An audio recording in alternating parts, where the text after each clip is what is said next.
एक सवाल आपसे पूछता हूँ, व्हाट इज इक्वालिटी? इक्वालिटी सुनते से आपको क्या समझ में आता है? What do you mean by equality? Equality का अगर मतलब हम पूछें तो आम बोलचाल की भाषा में हम क्या कह लेते हैं कि सभी लोगों को समान अधिकार मिले, इक्वालिटी हो गई है। लेकिन सिर्फ अधिकार मिल जाना इक्वालिटी नहीं होती है।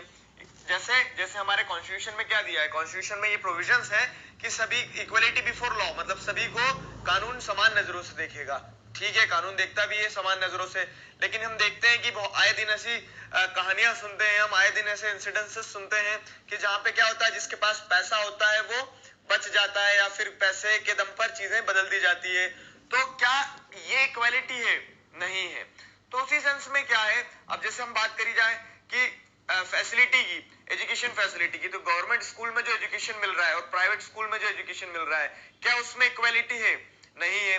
तो इक्वालिटी को आप सिर्फ समान अधिकारों से नहीं देख सकते हो। इक्वालिटी एक ब्रॉड डायमेंशन है जिसमें बहुत सारी चीजें आती है ना। तो उस सेंस में क्या है कि हमें इक्वालिटी को अलग अलग डायमेंशंस पे समझना होगा। अभी आप हमें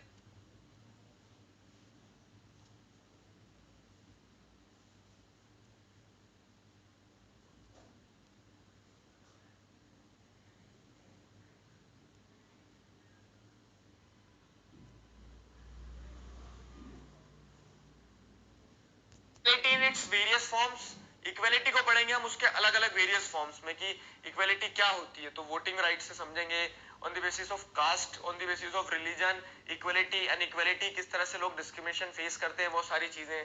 दो स्टोरीज भी पढ़ेंगे हम इसमें। ये जो दो स्टोरीज पढ़ने वाले इंटरेस्टिंग स्टोरीज से आपको एक आइडिया समझ में आएगा कि कैसे on the basis of caste लोग अनइक्वालिटी को फेस करते हैं, कैसे on the basis of religion लोग अनइक्वालिटी को फेस करते हैं। आपने देखा होगा ना कि धर्म के बेसिस पे क्या कर देते हैं, लोगों को अनइक्वल कर देते हैं।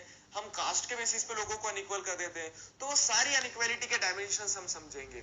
फिर हम समझेंगे importance of recognising dignity. Dignity क्या होता है, डिग्निटी को क्यों रिकॉग्नाइज करना जरूरी है, मतलब हम क्यों सामने वाले इंसान को we should see the person standing in front of us with dignity, ऐसा क्यों होना चाहिए, ऐसा क्यों करना चाहिए हमें, वो भी हम समझेंगे। ठीक है।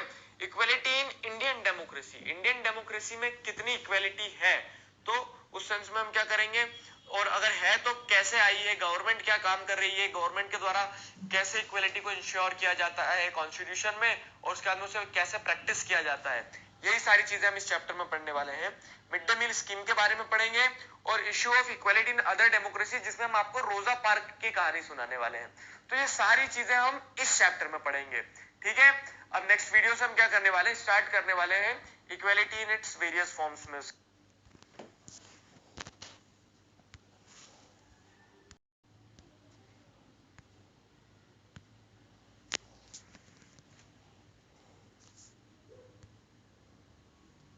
So, in a democratic country, all adults are entitled to vote, irrespective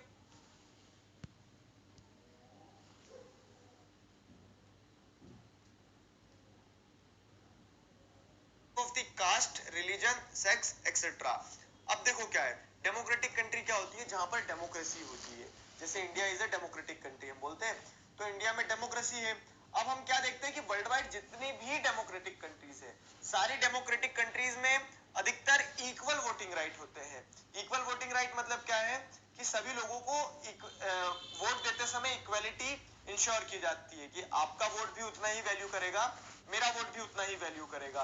तो इसे क्या कहा जाता है, इक्वलिटी इन दी वोटिंग राइट, या फिर इक्वल राइट टू वोट, जो हमारी हेडिंग है उसे हम समझे तो इस तरह से इक्वलिटी होती है कब, वोट करते समय। अब क्या होता है, जब every adult is entitled to vote, यहाँ पे अडल्ट क्यों लिखा देखो। अब आप कभी कभी सोचते होंगे कि वैसे इक्वलिटी इक्वलिटी की बात करते हैं, इक्वलिटी पढ़ाते हैं सेवंथ में, और इक्वलिटी तो देते नहीं हमें, हमें वोटिंग राइट क्यों नहीं है, ऐसा सोचते होंगे आप सेवंथ क्लास में हो तो अभी। तो जी हाँ, देखो यहाँ पे इक्वलिटी की बात उस सेंस में की जा रही है कि जितने भी अडल्ट होंगे सभी को, अभी आपको शायद वोटिंग राइट इसलिए नहीं दिए जाते हैं क्योंकि गवर्नमेंट ऐसे कंसीडर करती है कि अभी आप और मैच्योर हो जाएंगे, कब तक 18 साल के आता है तो फिर आपको वोटिंग राइट मिल जाएगा। तो वही चीज यहाँ पे भी बताई गई है क्या, कि in a democratic country all adult are entitled to vote. Adult मतलब क्या है, 18 साल। तो 18 साल से ऊपर जितने भी लोग होते हैं सभी को वोटिंग राइट मिल जाता है, कहां पर, एक डेमोक्रेटिक कंट्री में। क्लियर है। तो irrespective of the caste, religion, sex etcetera. अब ऐसा है कि जो इक्वलिटी इंश्योर की गई है तो वो हर डायमेंशन डिस्टिंक्शन पे की गई है। ऐसा नहीं है कि आप किसी एक कास्ट के इंसान को वोटिंग राइट दे दोगे, किसी दूसरे कास्ट के इंसान को नहीं दोगे, किसी एक रिलीजन के इंसान को वोटिंग राइट दे दोगे, किसी एक इंसान को नहीं दोगे। ऐसा नहीं है कि सिर्फ मेल को वोटिंग राइट मिलेंगे सेक्स के बेसिस पे, या फिर सिर्फ फीमेल को वोटिंग राइट मिलेंगे। तो हम क्या बात करते हैं कि डेमोक्रेटिक कंट्री में सिर्फ क्राइटेरिया क्या है कि अडल्ट होना चाहिए 18 साल से ऊपर। अब चाहे वो किसी भी कास्ट से बिलोंग करता हो, किसी भी रिलीजन से बिलोंग करता हो, या फिर वो किसी भी जेंडर को बिलोंग करता हो, उसे वोटिंग राइट मिलता है।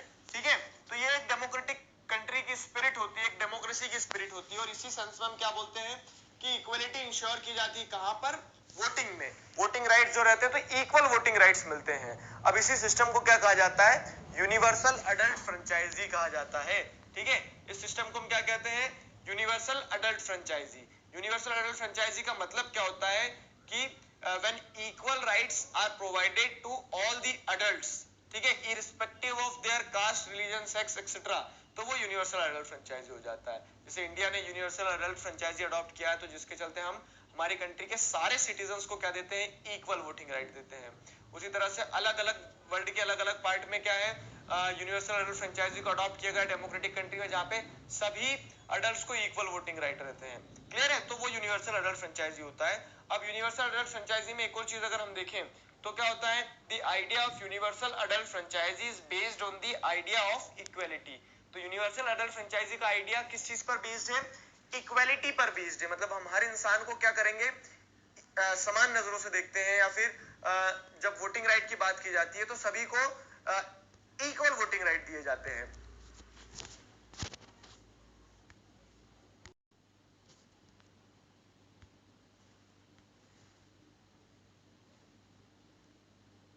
स्टार्ट करते हैं। तो people in democratic India may have the right to vote, but whose daily living and working conditions are far from equal। इस चीज को समझिए। एक डेमोक्रेटिक कंट्री जो रहती है, जैसे हमारी कंट्री डेमोक्रेटिक कंट्री हम कहते हैं, तो डेमोक्रेटिक इंडिया में क्या है? People may have the right to vote, but whose daily living and working conditions are far from equal। तो जो राइट टू वोट का अधिकार है आपका, ठीक है, राइट टू वोट मतलब क्या है कि वोट देने का जो अधिकार है आपका, तो वो आपको इक्वल बेसिस पर मिल जाएगा। जैसे हमने देखा कांता को भी और जो इंडस्ट्रियलिस्ट थे जैन साहब, सभी को इक्वल वोटिंग राइट मिल गए।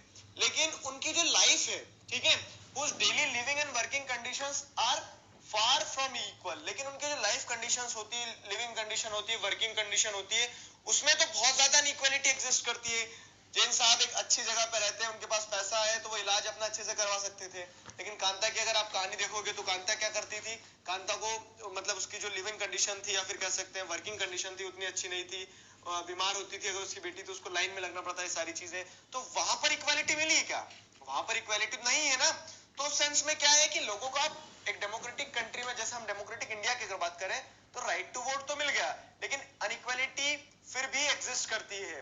तो जो इनइक्वालिटी फिर भी एग्जिस्ट करती है, उसे कैसे ओवरकम किया जाए, और किन स्फीयर्स में एग्जिस्ट करती है, कैसे कहां कहां पे अनइक्वल ट्रीटमेंट देखने को मिल रहा है। तो अनइक्वल ट्रीटमेंट जैसे देखने को मिलता है, कोई रिच होता है, कोई पुअर होता है, तो यहाँ पे आप क्या देख रहे हो? इनइक्वालिटी एग्जिस्ट करती है। तो हम वही पढ़ रहे हैं, अदर काइंड ऑफ इक्वालिटी। तो इन चीजों में भी इक्वालिटी होना चाहिए ना। कोई अमीर है, कोई गरीब है, इनइक्वल दिख रहे हैं लोग आपको। फिर कोई अपर कास्ट है, कोई लोअर कास्ट है, तो यहाँ पे अनइक्वालिटी एग्जिस्ट करती है एक। ठीक है, कैसे कि किसी को हम ऐसे कंसीडर करते हैं कि वो अपर कास्ट का है, तो उसको ज्यादा प्रिविलेजेस मिल जाते हैं, या फिर जो लोअर कास्ट का है उसे क्या करना पड़ता है? बहुत सारी परेशानियों का सामना करना पड़ता है। Inequality on the basis of religion, religion के बेसिस पे इनइक्वालिटी होती है। किसी एक धर्म के लोगों को लोग कुछ कंसीडर करते हैं, किसी एक अलग धर्म के लोगों को कुछ और कंसीडर करते हैं। तो इस तरह से क्या है कि इनइक्वालिटी जो है वो रिलीजन के बेसिस पे भी एग्जिस्ट करती है। तो हम इतना पूरा पढ़ने के बाद में क्या समझ में आता है? In this sense, people are highly divided despite being treated equally under the constitution।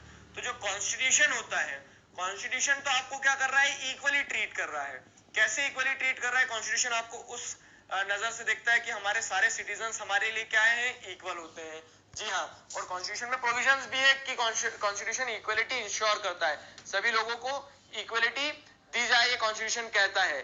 और जैसे हम देखते हैं राइट टू वोट सभी को इक्वली मिल रहा है। लेकिन क्या होता है? In this sense people are highly divided despite being treated equally under the constitution. मतलब under the constitution you are being treated equally, but then also you are highly divided, फिर भी लोग बहुत ज्यादा डिवाइडेड होते हैं, कोई अमीर होता है, कोई गरीब होता है, कोई अपर कास्ट होता है, कोई लोअर कास्ट होता है, कोई किसी रिलीजन का होता है, कोई किसी रिलीजन का होता है। तो उसके चलते क्या है, उसके चलते लोग ये फेस करते हैं कि अनइक्वल ट्रीटमेंट जो होता है वो एग्जिस्ट करता है, despite being the fact that constitution is treating you equally.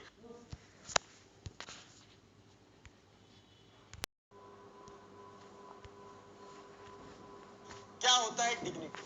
Dignity अगर सिंपल से हिंदी में अगर डिग्निटी का मतलब आप जानेंगे तो हिंदी में डिग्निटी का मतलब होता है गौरव। गौरव मतलब आपका फ्रेंड नहीं जो आपकी क्लास में आपके साथ पढ़ता है, हर क्लास में एक ना एक गौरव तो रहता ही है ना।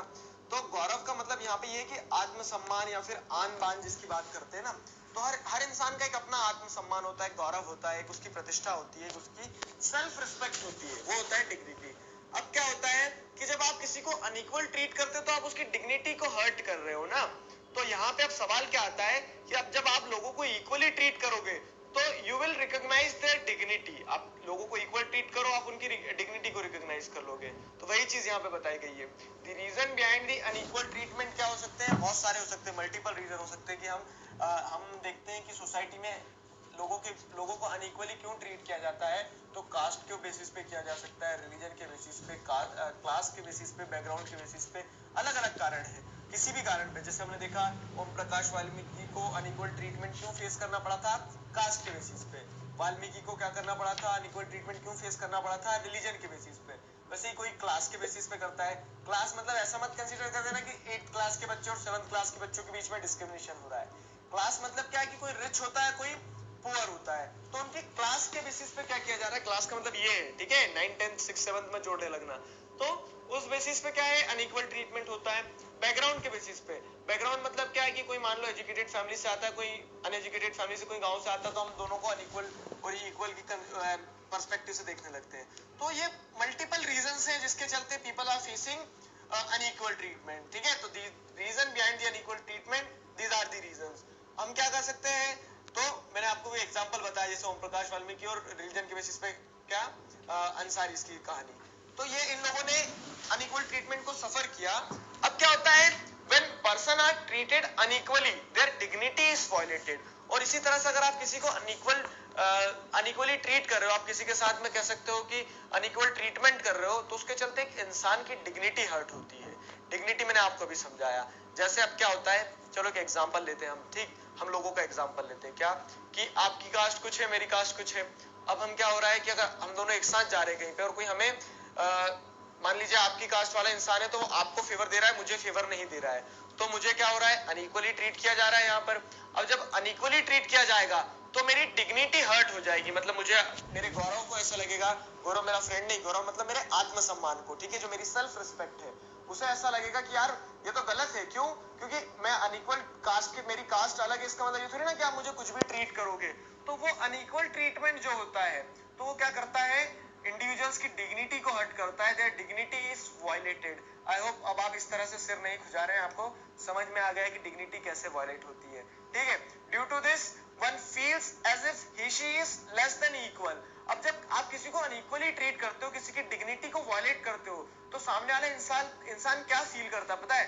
सामने वाला इंसान ये फील करता है कि as if he is unequal than other, ठीक, unequal than less than equal, या फिर अनइक्वल मतलब क्या होता है कि आपको ऐसा लगता है या तो आप बहुत छोटे रह गए हो सामने वाले इंसान से, आपकी डिग्निटी को बहुत ज्यादा हर्ट होता है। तो यही चीजें बताई गई है क्या, कि जब आप किसी को अनइक्वल ट्रीट करोगे तो अल्टीमेटली आप क्या कर रहे हो, उसकी डिग्निटी को हर्ट कर रहे हो, उसके आत्मसम्मान को, उसकी सेल्फ रिस्पेक्ट को हर्ट कर रहे हो। इसीलिए it is important to recognise dignity. आपको डिग्निटी को क्या करना होगा, रिकॉग्नाइज करना होगा कि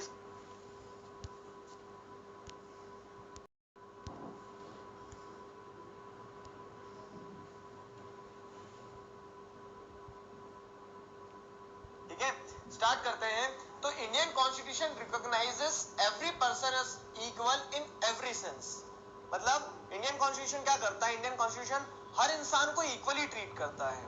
हर इंसान को इक्वली कैसे ट्रीट करता है कि हाँ, जितने भी लोग हैं सभी लोग हमारे लिए तो समान है। हमारे लिए समान है मतलब इंडियन डेमोक्रेसी में इंडियन कॉन्स्टिट्यूशन जो है वो हर इंसान को समान नजरों से देखता है। इन एवरी सेंस मतलब रिलीजन के बेसिस पे भी सारे लोग इक्वल है, कास्ट के बेसिस पे भी कॉन्स्टिट्यूशन के लिए तो सारे लोग इक्वल है, चाहे अमीर हो चाहे गरीब हो, सभी लोगों को हम इक्वली ट्रीट करते हैं। हमारा कॉन्स्टिट्यूशन इक्वली ट्रीट करता है। वो तो क्या होता है कि सोसाइटी में जो इंसान होते हैं, हम लोगों की तरह जो लोग इंसान होते हैं, तो ये लोग क्या करते हैं, ये एक अलग अलग नोशन बना लेते हैं कि हम हमारे कास्ट के लोगों को फेवर कर देते हैं, हम रिलीजन के लोगों को फेवर कर देते हैं, या फिर अपनी कास्ट को एक अलग लेवल पे कंसीडर करते हैं, किसी को अपर कास्ट कंसीडर करते हैं, किसी को लोअर कास्ट कंसीडर करते हैं। तो उस तरह से डिस्क्रिमिनेशन तो ह्यूमन बीइंग्स कर रहे हैं। बाकी जो कॉन्स्टिट्यूशन है, तो इंडियन कॉन्स्टिट्यूशन ने क्या रिकॉग्नाइज किया है कि एवरी पर्सन इज इक्वल। ठीक है, एवरी पर्सन को इक्वली कंसीडर किया है, रिकॉग्नाइज किया है हर सेंस में। तो means equality of all person is recognised in a democratic India. तो हमारी अगर डेमोक्रेटिक इंडिया को बात करते हैं, हम डेमोक्रेसी की बात करते हैं, तो इक्वलिटी को क्या किया है, कंसीडर किया है, रिकॉग्नाइज किया। Means equality of all person is recognised in democratic India. Whereas earlier there was no law existed to protect from discrimination and ill treatment। तो अब यहाँ पे क्या होता है, तो ये तो कब कॉन्स्टिट्यूशन ने रिकॉग्नाइज किया है। कॉन्स्टिट्यूशन कब आया, कॉन्स्टिट्यूशन जैसे हम देखते हैं 1950 में हमने लागू कर लिया कॉन्स्टिट्यूशन को। तो 1950 के पहले क्या कंडीशन थी, तो whereas earlier there was no law existed to protect people from discrimination and ill treatment। तो पहले ऐसा कुछ नहीं होता था, लेकिन पहले कोई लॉ नहीं था जो क्या करता था, लोगों को डिस्क्रिमिनेशन से बचाता था, या फिर कह सकते हैं कि इल ट्रीटमेंट यानी एक गलत प्रभाव से, जैसे अनइक्वल ट्रीटमेंट पढ़ा ना हमने, तो वही इल ट्रीटमेंट। तो पहले से कोई लॉ नहीं होते थे। अभी तो कॉन्स्टिट्यूशन बनने के बाद में कॉन्स्टिट्यूशन ने रिकॉग्नाइज कर लिया, सभी लोगों को इक्वली रिकॉग्नाइज कर लिया। लेकिन पहले किया जाता था क्या, नहीं। पहले क्यों नहीं किया जाता था, क्योंकि पहले कोई लॉ नहीं होता था।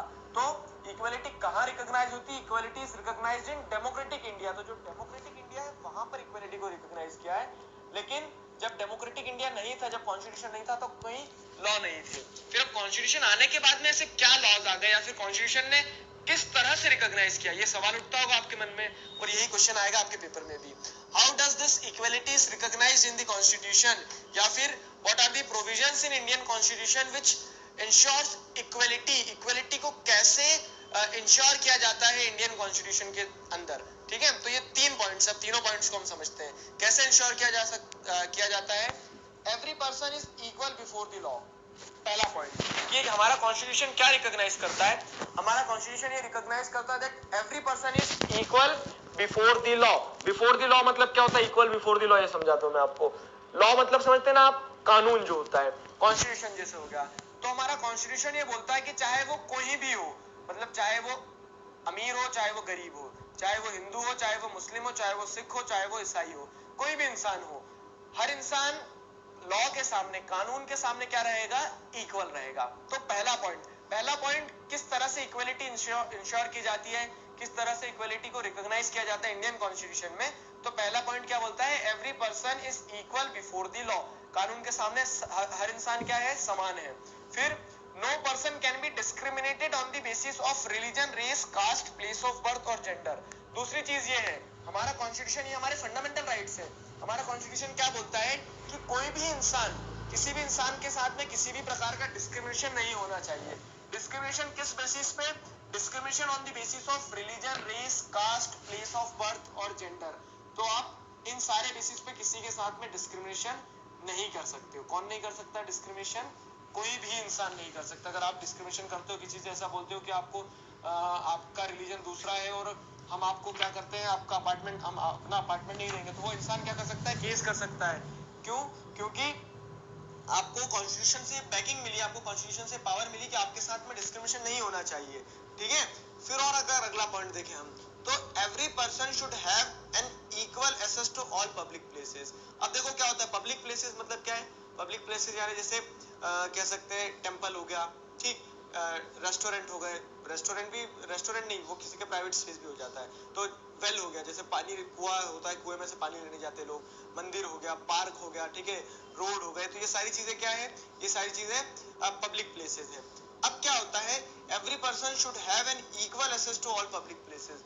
Equal access to all public places का मतलब क्या होता है कि आप ऐसा नहीं बोल सकते हो किसी को कि आप मंदिर में नहीं जाओगे, क्यों, क्योंकि आपकी कास्ट दूसरी है। तो ये क्या हो गया, एक तरीके से डिस्क्रिमिनेशन हो गया, अनइक्वल ट्रीटमेंट हो गया, कास्ट बेस्ड इनइक्वालिटी हो गई। तो उस सेंस में क्या है कि हमारा कॉन्स्टिट्यूशन ये इंश्योर करता है कि पब्लिक प्लेसेस पर हर इंसान को इक्वलिटी मिले। पब्लिक प्लेसेस की बात कर रहा है, ऐसा नहीं कि आप बोल दो कि इक्वलिटी है तो हम तो किसी के भी घर में घुस जाएंगे, वो उनकी प्राइवेट प्लेस है ना। पब्लिक प्लेस यानी जो गवर्नमेंट की रहती है या फिर या कह सकते हैं कि जहाँ पे क्या है कि आम जनता आ जा सके, तो वो पब्लिक प्लेसेस हो गए। तो पब्लिक प्लेसेस में किसी को भी किसी प्रकार के रिस्ट्रिक्शन नहीं होंगे आने जाने पे, इन्हीं सभी बेसिस पे, ठीक है। Every person should have an equal access, सभी को समान अधिकार रहे, इक्वल एक्सेस मतलब पहुंच रहे, सभी लोगों की इक्वल पहुंच रहना चाहिए पब्लिक प्लेसेस में। तो ये 3 पॉइंट्स है जो ये बताते हैं कि किस तरह से हमारे कॉन्स्टिट्यूशन ने इक्वलिटी को रिकॉग्नाइज किया, या फिर हमारे कॉन्स्टिट्यूशन में क्या प्रोविजंस हैं जो ये इंश्योर करते हैं कि that everybody should be treated equally, equality before law. अगली चीज है डिस्क्रिमिनेशन नहीं होना चाहिए on the basis of religion, race, caste, place, ये सारी चीजें। और तीसरा क्या है, every person should have an equal access to all public places, public places पे भी इक्वल एक्सेस होना चाहिए।